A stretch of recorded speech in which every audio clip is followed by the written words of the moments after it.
When I was a kid, the attic scared me far more than the basement ever did. I never really understood why, because most people fear dark basements, not attics. But there was something deeply wrong about ours. It wasn't the small, dusty crawl space you might imagine. It was huge, big enough to walk around without bending down, which somehow made it feel even more unsettling. Despite all that space, we never used it for anything except dumping old boxes and broken furniture. My parents treated it like a place that should only be opened when absolutely necessary. Looking back, it almost felt like they were avoiding it on purpose. What made it truly disturbing was the layout. The entire attic was broken up by thick wooden beams placed in strange, uneven ways, along with sudden dips and raised sections in the floor. It didn't feel like one open room. It felt like a crude maze, built by someone who didn't want you to see everything at once. No matter where you stood, parts of the attic were always hidden behind something. You could never get a full view from one end to the other. As a child, that terrified me. My imagination filled those blind spots with things that shouldn't exist, and every time I went up there, I had the overwhelming feeling that someone or something was crouching just out of sight, silently waiting. Even walking was dangerous. The floor wasn't solid in many places, and one wrong step could send your foot crashing through the insulation below. My dad used to joke that one day someone would fall straight through the ceiling into the room beneath. Everyone laughed, but his words only made the place feel more hostile, like the attic itself wanted someone to get hurt. The creaks, the shifting boards, the way shadows swallowed whole sections of the space, it all made my skin crawl. I don't remember much else from that time in my childhood. Most memories from those years have faded into a blur of ordinary days. But this memory, is painfully clear, as if it burned itself into my mind. It feels like a dark splinter stuck inside an otherwise happy past, something that never healed, never faded, and never stopped reminding me that there was something in that attic that didn't want to be seen, but knew I was there. It happened on a normal school week, which is how I know it wasn't some weekend imagination or a dream. I was in middle school at the time. One morning, I woke up and immediately noticed something strange. The bottoms of my feet were filthy, not just a little dusty, but gray, gritty, and covered in fine dirt that had settled between my toes. I sat on the edge of my bed staring at them, confused and a little uneasy. I hadn't gone outside the night before. I hadn't even left my room. As far as I knew, I had simply gone to sleep like any other night, and somehow woken up like I'd been walking through a dirty place barefoot. Being a kid, I didn't dwell on it too much. I just washed my feet in the tub and went to school, trying to forget how wrong it had felt. But a few days later, things got worse. I came home and found a small cardboard box sitting on my bedroom floor, one filled with old family photographs. I recognized it instantly as something my parents kept in the attic. My stomach dropped because I had absolutely no memory of bringing it downstairs. When I asked my mom about it, she casually assumed I must have been digging through storage for some reason. I insisted I hadn't, but she didn't seem bothered. She just carried the box back upstairs like it was nothing. Her calm reaction made me feel even more unsettled, like I was the only one who realized something wasn't right. Then it happened again. I woke up one morning to find an old brass lamp sitting neatly on my desk, a heavy, ugly thing. I remembered seeing buried among the junk in the attic. This time there was no doubt in my mind. I hadn't brought that down. I would have remembered carrying something that big through the house in the middle of the night. Yet there it was, positioned perfectly, as if someone had placed it there carefully while I slept. That's when the pieces started falling into place in a way that made my chest feel tight. The dirty feet, the box of photos, the lamp. There was only one explanation that made sense: I had been sleepwalking. But not just wandering around my room or the hallway. I had been climbing up into that maze-like attic, in complete darkness, stepping over dangerous beams and broken flooring without waking up. The thought should have terrified me immediately, but instead it left me with a deep, sick feeling I couldn't explain. It was as if my body knew exactly where to go, even if my mind didn't. When I finally told my parents, they reacted exactly the way adults usually do: calm, dismissive, almost amused. To them, it was just a strange childhood phase. To me, it felt like the beginning of something I couldn't control, and something that might not have been entirely my choice. My parents told me sleepwalking was completely normal. They said lots of kids did it, and that I would probably grow out of it. They weren't exactly dismissing me, but they weren't worried either. To them, it was just a harmless phase. To me, it felt like something far more dangerous. After the next few incidents, I began to fear going to bed at all. I would lie awake for hours, forcing my eyes to stay open, terrified of what my body might do once I lost control and fell asleep. Of course, sleep always won in the end, and every single morning, the first thing I did was check my feet. If they were clean, I could breathe again. If they were dirty, I knew I had gone back up there. Most mornings they were clean, but the nights they weren't stayed with me all day like a shadow. There was no denying it anymore. I was going into the attic over and over again without remembering any of it. The worst part wasn't the danger of falling or getting hurt. It was the blank space in my memory. For all I knew, I could have been spending hours up there, wandering through that maze in total darkness while my family slept below. That kind of fear is hard to explain. It wasn't sudden panic.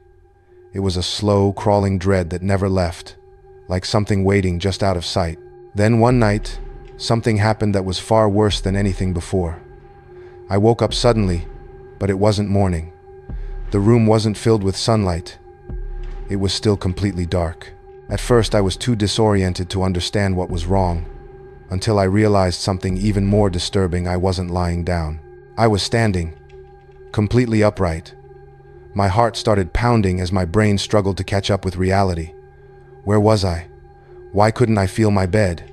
Why couldn't I see anything? And then it hit me. I was in the attic. A wave of pure terror crashed over me so hard I could barely breathe. I was standing somewhere in that enormous, maze-like space in the middle of the night, surrounded by absolute darkness. I couldn't see the beams, the boxes, the floor, or even the hatch that led back down. It was as if the world had been swallowed by blackness. I didn't even know where I was standing inside the attic, whether I was near the safe walkway or inches away from a drop through the ceiling. I was alone, blind, and completely disoriented, trapped in the one place I had always feared most, with no idea how long I had been there or whether I had been alone the entire time. I stood there for what felt like forever, too terrified to even breathe properly, let alone move. My body was frozen, like sleep paralysis, but far worse, because I was awake and standing, and completely blind in the darkness.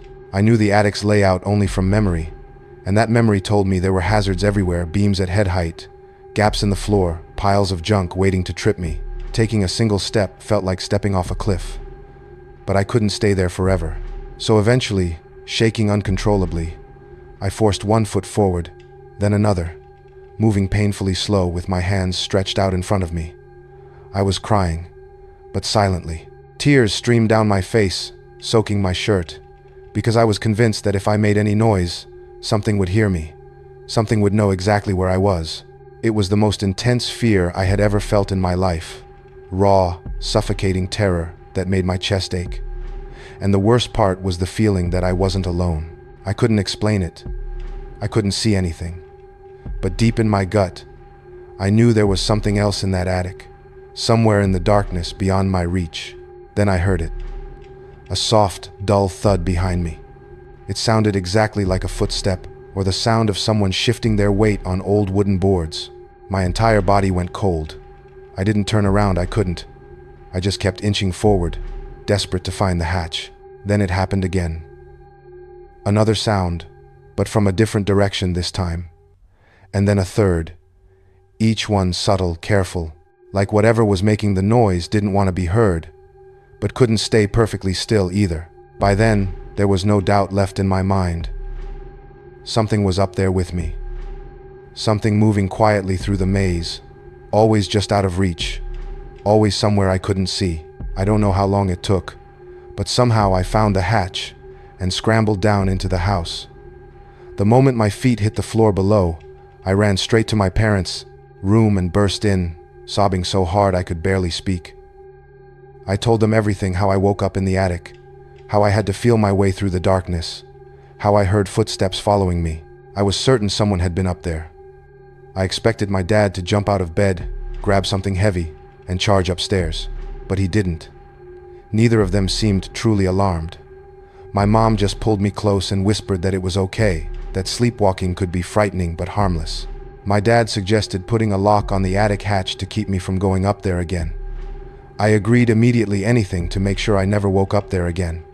But I knew what I had heard. That wasn't a dream. That wasn't my imagination. I begged them to at least check the attic, to make sure no one was hiding up there. After a long pause, my dad finally sighed and agreed to go look. As I watched my dad climb up into the attic, a horrible thought crept into my mind that he might not come back down. I stood there at the bottom of the ladder, holding my breath, listening for any sound above me. Every tiny creak of the house made my heart jump. But less than 2 minutes later, he was already descending, looking completely calm. He said there was nothing up there, no one hiding, nothing out of place, and told me to go back to bed. So I did, even though every instinct in my body screamed that something was wrong.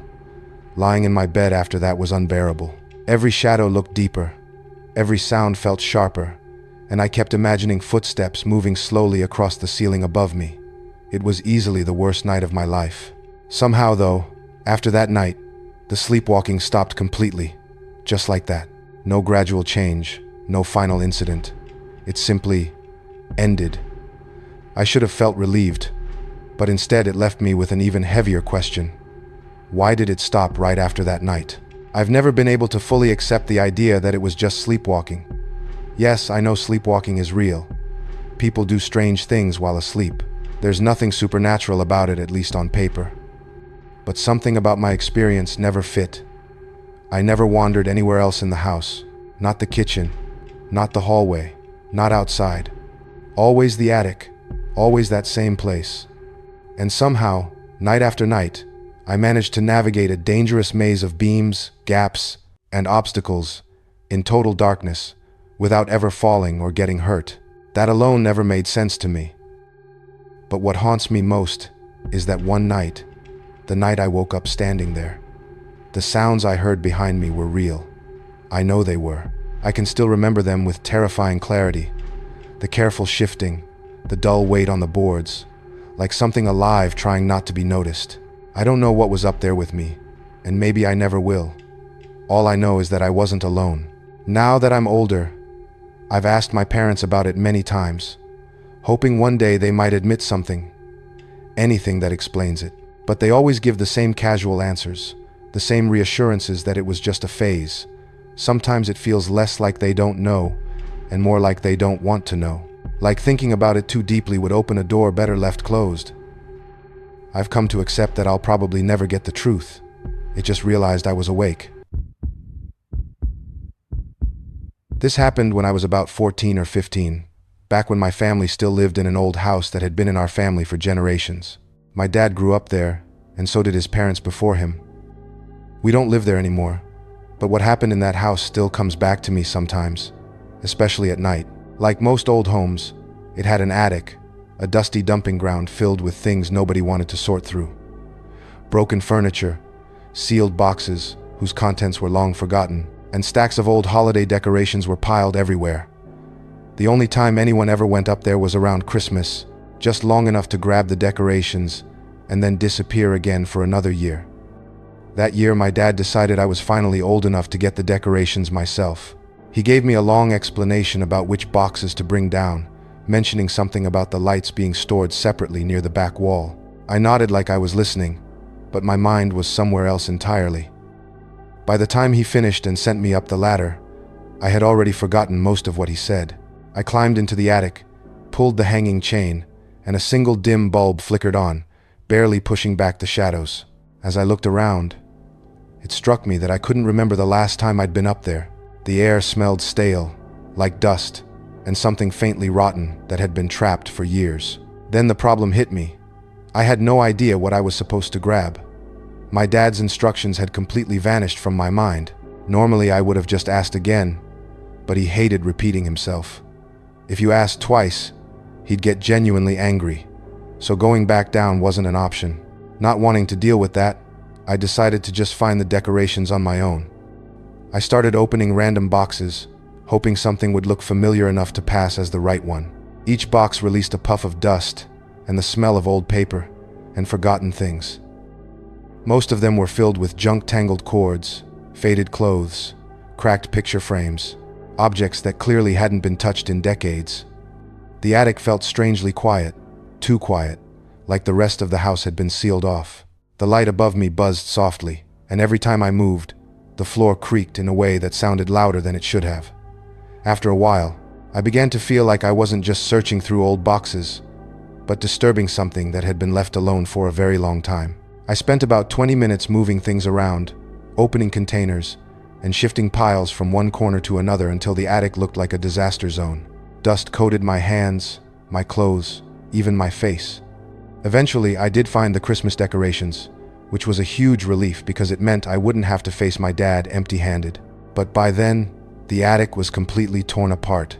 I made 4 or 5 exhausting trips up and down the ladder, carrying boxes into the living room, while the house below filled with the smell of old plastic and stale cardboard. When I thought I was done, I climbed back up one last time to make sure I hadn't missed anything important. I already knew I'd probably be forced to reorganize the mess I'd made, and the thought alone made my stomach sink. As I stood there, scanning the chaos, something in the far corner caught my eye. Something that hadn't been there before, or at least I hadn't noticed it. Tucked behind a stack of shifted junk was a black box that looked completely out of place. It wasn't cheap cardboard like everything else. It looked solid, heavy, almost official, like one of those document safes or fireproof containers. But despite how sturdy it looked, it also seemed older than everything around it, as if it had been sitting there long before the rest of the clutter arrived. Curious and alone, I pulled it closer and opened it without thinking twice. Inside were papers, not just a few dozens upon dozens, crammed in tightly. There were notebooks, loose sheets, folded scraps, even hand-drawn maps and pages that looked like sheet music. Every single one was covered in handwriting from edge to edge, as if the writer had been desperate to use every bit of space. The ink varied from faded gray to dark black, suggesting it had been written over a long period of time. I started flipping through them, trying to figure out what I was looking at. At first, the writing was hard to read, cramped and uneven, but slowly my eyes adjusted, and the words began to make sense. None of the pages had dates, but they were stacked in a way that felt deliberate, older entries on top, newer ones buried underneath. It was like uncovering a timeline of someone's life, layer by layer. I became so absorbed that I forgot entirely about going downstairs. I told myself I would leave as soon as I finished reading, but I didn't stop. The earliest pages were mostly dull notes about the weather, chores, random thoughts, things that sounded like pieces of an ordinary day. It felt like a messy diary belonging to someone who had once lived in the house long before us. But even then, something about it felt wrong, like the words weren't meant to be found, and like whoever wrote them had never intended for anyone else to read what came next.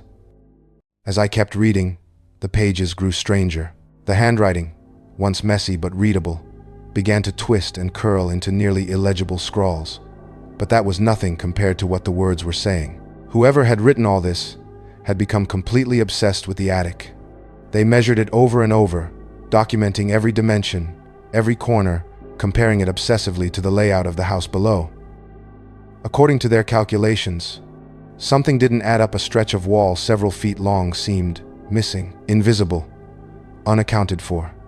The entries became more detailed, almost frantic, describing every crack, indent, and mark on that wall, every imperfection catalogued as if it held some terrible secret. And then the writing shifted. It wasn't just obsessive anymore, it was deranged.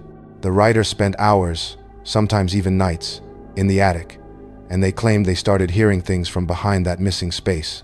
Scratching, low breathing, whispers in the dark. Some entries had timestamps. 2:14 a.m., scratching for 3 minutes. 2 a.m., tapping for 4. As I read, I felt like I was watching someone spiral completely out of their mind, trapped in the same room I was standing in. Sentences broke down into incoherent symbols, frantic loops, and finally, tally marks. Rows and rows, counting something I couldn't begin to understand. And then nothing. The writing abruptly stopped. Either the person had stopped recording, Or this was as far as the story went. By the time I set the last page down, my hands were shaking. I wanted to put everything back, go downstairs, and erase the entire experience from my mind. But my eyes kept drifting to that wall. The same wall the writer had been obsessed with. And that's when my stomach turned. The cracks and marks in the plaster, they matched exactly what the writer had described. Almost perfectly. My pulse raced. Every instinct screamed at me to leave, but I couldn't stop staring. It was as if the attic itself had left a message, carved into the walls, waiting for someone to see it, and I was that someone. The feeling in that attic was like nothing I had ever experienced before. It wasn't just fear, it was the sense of being watched from every angle at once, like unseen eyes were tracking me no matter where I moved. I could almost picture the previous writer, clawing at the walls in a desperate, lunatic frenzy, trapped in the same maze of beams and dust. My stomach turned over, and I realized I didn't want to spend another second in that attic. Shaking, I grabbed the black box and ran straight to my dad. He was just as stunned as I was. He had no idea what any of it meant, and had never seen the box before. He examined the handwriting carefully and confirmed it wasn't his father's meaning. Whoever wrote it had lived in the house long before my grandpa, and no one alive in our family knew anything about the people who had come before them. My dad decided to investigate, and this time he took me with him. Having him there made me feel slightly safer, so I didn't protest. I stood off to the side as he studied the wall, using the pages from the black box as a guide. Minutes passed, the attic growing colder and heavier with silence. Then he froze, thinking, and finally turned to me. He said he was going to tear the wall down. I was shocked, but I didn't have a choice, so I let him proceed. Using tools from the garage, he ripped the wall apart. What we saw made my stomach drop. The writer had been right behind the plaster was a huge hidden space, several feet deep, running the entire length of the wall. But it wasn't the size of it that was most disturbing. The walls were covered in strange markings, black lines, symbols, and shapes that I didn't recognize. They weren't words, not in any language I knew. They were something else, something dark and deliberate. And then the worst realization hit us. There was no other entrance to that hidden space. No door, no hatch, nothing. The only way in had been through the wall itself. Whoever had written all those pages had been trapped in that hidden space, or at least had spent enormous amounts of time alone in it, obsessing, marking, documenting. The implications made my blood run cold. We had just uncovered something that had been buried for decades, untouched, hidden, and utterly incomprehensible. My dad and I just stood there, staring at the hidden space, trying to comprehend what we were seeing. The room was empty, aside from the strange black markings covering every surface. Nothing else. No furniture, no belongings, no sign of anyone having ever slept or lived there, just those cryptic symbols. For a long moment, it was impossible to process. The attic felt heavier somehow, as if the walls themselves were pressing in, reminding us of the decades of secrecy they had hidden. Then the questions started. How had anyone ever gotten into that space in the first place? It made no sense. And even stranger, the notebooks and papers in the black box upstairs didn't fit the behavior of the person who had written them. Compulsive, obsessive behavior doesn't usually end with neatly organized, carefully stored archives. Whoever had been consumed by that attic obsession would have left the pages scattered, chaotic, impossible to compile. And yet the box had been perfectly preserved in a corner. My dad's face changed as he realized what that meant. He was quiet, staring at the hidden space with a look I'd never seen before, a mixture of sadness and confusion. Finally, he spoke, his voice low. He suggested it had been his father, my grandfather. Somewhere along the way, he must have discovered the writings, collected them, and tucked them away in that black box, hiding them from everyone else. That thought alone made the hairs on my neck stand on end. Someone obsessed with the attic, and someone else quietly preserving the record of that obsession. Two lives connected across decades, both leaving their mark on that old house. I could feel it then, the weight of all the secrets hidden in those walls, and the realization that even after all this time, the attic still held more than we could understand. After that, there wasn't much left to do. Years later, My dad admitted that the fact his own father had kept something like that hidden from him, and why he would have done it at all was a thought that haunted him endlessly. And I don't blame him. The weight of secrets, especially ones buried in a place as old and quiet as that attic, is hard to shake. As for me, I still don't know what to make of it. It happened so long ago that most days I push it out of my mind. But every once in a while, when I let myself think about it too deeply, I can still feel that same creeping terror. There is no rational explanation for what we discovered. None. At first, I assumed the person who wrote the entries had been completely insane, the same person who had etched and scratched the walls of that hidden space. But then I remembered, some details in those pages could only have been known after the wall had been sealed, and once the wall was up, there was no possible way to get into that space. It doesn't make sense. It never will. When we finally moved out of that house, my dad refused to let me take the black box with me. For all I know, it is still sitting in that attic, waiting for someone else to stumble across it, just as I did.